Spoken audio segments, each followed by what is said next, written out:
Fue la intervención de la legisladora Jairén Noriega en lo que va de este proceso de juicio político en contra del exministro Carrillo. La legisladora se refirió a las omisiones en el caso de la investigación de la muerte de la abogada María Belén Bernal en el caso. Dijo que el ministro Carrillo debe responder por las omisiones en el caso. Vamos a escuchar una nueva intervención. Se trata de la legisladora por la provincia de Loja, Lucía Plasencia. Con responsabilidad, culminar un juicio político respondiendo a lo que los ciudadanos nos encomendó desde que asumimos esta responsabilidad en el Legislativo. Hoy asumo esta finalización del juicio político que ha generado interés por cuanto se está interpelando al general Patricio Carrillo, quien dio órdenes directas para ejecutar actos que violentaron las instalaciones de la Casa de la Cultura y también violaron los predios universitarios, los que hoy se está evidenciando en el informe que aprobó la Comisión de Fiscalización. Algo muy importante que debemos destacar es que uno de los argumentos de su defensa que envió por escrito plantea un enfoque de que el paro que se suscitó en junio del 2022 provocó pérdidas económicas cuantiosas para el país, pero esto es solamente una visión de los hechos que ocurrieron mientras se desarrolló el paro. Es verdad que hubo pérdidas materiales económicas, se elevó el riesgo país, pero el general Carrillo realiza un análisis demasiado simple, limitando únicamente al aspecto económico de un hecho tan complejo como el paro nacional. El ser humano debe ser el enfoque principal de las acciones del Estado, debe ser el principio y fin. Además, su defensa genera una división de dos polos opuestos. Los malos ciudadanos en contra de los buenos ciudadanos, es decir, los manifestantes en contra de los empresarios. El exministro Carrillo en su defensa se valió de las comparecencias ciudadanas, las mismas que tienen todo el derecho que les asiste democráticamente para expresar su versión de los hechos. Sin embargo, esto corresponde a un solo lado de la historia. Aquí asistimos a la creación de un relato unidimensional, cuando la verdad de los hechos es multidimensional. Los pueblos, la construcción de la civilización y de la democracia se gesta en un doloroso parto de la historia, y la protesta social, el derecho a la resistencia son parte fundamental de la historia y del proyecto de la nación ecuatoriana. Es importante considerar que si el gobierno nacional no se hubiera concentrado en reducir el tamaño del Estado, disminuyendo los presupuestos para la salud, educación, el tener hospitales en lamentable estado en que se encuentra en este momento, sin medicamentos, desprovistos de equipos adecuados, no se habría generado un cuadro de grave crisis social que afecta a los ecuatorianos.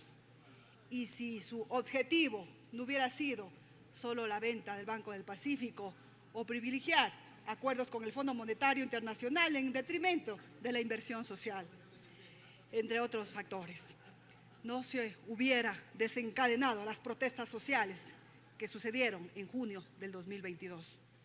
Al fin y al cabo, la protesta social, el derecho a la resistencia son parte fundamental de la historia cuando de parte de los gobernantes no se escucha a los ciudadanos, al pueblo, que busca de forma apremiante soluciones a sus necesidades básicas. Y esto es lo que sucedió en el paro del año pasado. Pero también es cierto que hubo un abuso por parte de la Policía Nacional, por cuanto el uso progresivo de la fuerza no solo debe incrementarse de acuerdo a cómo evoluciona una protesta social, sino que además omite por los agentes de la fuerza pública un aspecto, que es que su uso progresivo de la fuerza debe ser ejercido con moderación y en proporción a las acciones de defensa de las personas. Está prohibida y solo puede usarse cuando la protección de la vida sea un fin legítimo para usarle y previo el agotamiento de los medios disuasivos no letales. Y me voy a referir, señora presidenta y colegas asambleístas, a los cargos o incumplimientos en los que se sustentaron mi juicio político presentado en contra del ex ministro Carrillo, los cuales fueron 4 en total. Uso extralimitado de la fuerza en la Casa de la Cultura, uso extralimitado de la fuerza en ataques a las universidades como centros de atención humanitaria, fallecidos en el contexto del paro nacional, represión en el Arbolito. En la toma de la Casa de la Cultura, aquí constituye un precedente nefasto por cuanto resulta una vulneración grave a la misión de este centro como una institución cultural pública encargada de la promoción de la diversidad cultural del Estado, así como la preservación de la memoria social de nuestro país. Aquí hay que mencionar que no es posible que una institución de tanta trascendencia cultural en el país, cuyas instalaciones ubicadas en el Parque del Arbolito, en la ciudad de Quito, que alberga archivos históricos, libros, memoria, en definitiva la cultura de nuestra nación, se haya convertido en el centro de operaciones policiales, en un cuartel fuertemente vigilado y armado,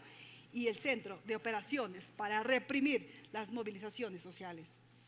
Lo ocurrido en la Casa de la Cultura ecuatoriana realmente es una vergüenza, por cuanto no es admisible que en un régimen democrático se utilicen espacios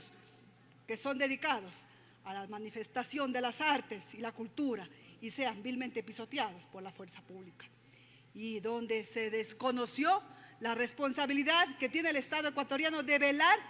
mediante políticas públicas por la protección, defensa, conservación del patrimonio público consagrado en el numeral 1 del artículo 380 de la Constitución de la República. Aquí se ha configurado un incumplimiento de funciones por parte del general Patricio Carrillo, el ministro del Interior, ya que se ha incumplido lo ordenado en la Constitución de la República, en su artículo 3, numeral 7, de que forma expresa dice que son deberes primordiales del Estado proteger el patrimonio natural y cultural del país, y el artículo 3, literal B, del Decreto Ejecutivo 381, que dispone que es competencia del Ministerio del Interior precautelar los derechos consagrados en la Constitución de la República y en instrumentos internacionales, cuestión que no ha ocurrido al poner en riesgo el patrimonio cultural y memoria social de la Casa de la Cultura ecuatoriana. De igual forma, se ha incumplido con lo que señala el artículo 37 de la Ley de Seguridad del Estado y artículos 39 y 44 del reglamento de aplicación de la misma ley con respecto a los requisitos para ejecutar requisiciones al no haberse realizado un inventario. Adicionalmente, se ha extralimitado en sus funciones cuando ordenó la requisición de la Casa de la Cultura y por su parte del Decreto Ejecutivo 455 que estableció el estado de excepción, no dispuso como medida extraordinaria requisiciones, por lo que el exministro Carrillo incumplió con el artículo 158 de la Constitución de la República que claramente ordena que las servidoras y los servidores de las Fuerzas Armadas y la Policía Nacional actuarán con apego irrestricto al ordenamiento jurídico. Todo está en concordancia con la quinta recomendación que consta en el informe aprobado por la Comisión de Fiscalización y que, cito,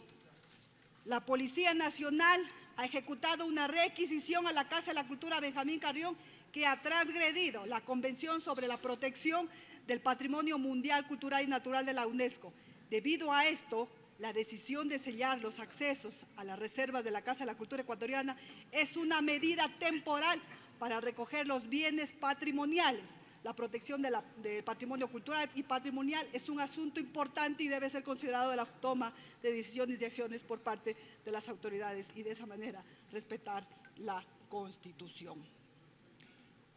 Una de las pruebas documentales también que practiqué en mi sustentación ante la Comisión de Fiscalización tiene relación con el informe de seguimiento de medidas de cumplimiento obligatorio suscrito por Diana Elizabeth Palacios Dávila, delegada provincial de Pichincha de la Defensoría del Pueblo, el mismo que se ordena a la policía ingresar a los recintos de la Universidad Politécnica Salesiana, Universidad Central del Ecuador y Escuela Politécnica Nacional y de cualquier otra casona universitaria a nivel nacional. Asimismo, se abstendrán de disparar con cualquier tipo de armamento hacia el interior de los predios universitarios antes referidos. Esto fue groseramente incumplido y se pudo verificar en varios videos que constan como prueba de este juicio. Y por supuesto, el informe aprobado por la Comisión de Fiscalización y Control Político lo dice claramente, y para cual lo cito textualmente, que habla sobre la Defensoría del Pueblo emite medidas de fuerza de cumplimiento obligatorio para las Fuerzas Armadas y la Policía Nacional para que no ingresen a los recintos de 3 universidades, incluyendo la Pontificia Universitaria Católica, y también se estableció un mapa de los centros educativos. Asambleísta Plasencia, por favor, y concluyen. Sí, concluyo con esto, señora presidenta. Un mapa de los centros educativos universitarios donde se indicaron zonas sin enfrentamiento entre la policía y los manifestantes. Sin embargo, estas medidas en la práctica no fueron cumplidas durante la noche del 21 y 22 de junio. Pienso que el tiempo nos falta para poder hacer conocer los fallecidos en el contexto del paro nacional, la represión en el Arbolito. Pienso que es momento de que tomar nuestra función fiscalizadora, y este es el momento de decir que estamos representando no a un grupo de ciudadanos, sino a la mayoría de los ecuatorianos cuando salen a exigir las demandas que por derecho necesitan cada uno de nuestros territorios. Así que vamos a fiscalizar, y en este momento, en el tema de la votación, vamos a ver quiénes están a favor del pueblo. Gracias, señora presidenta.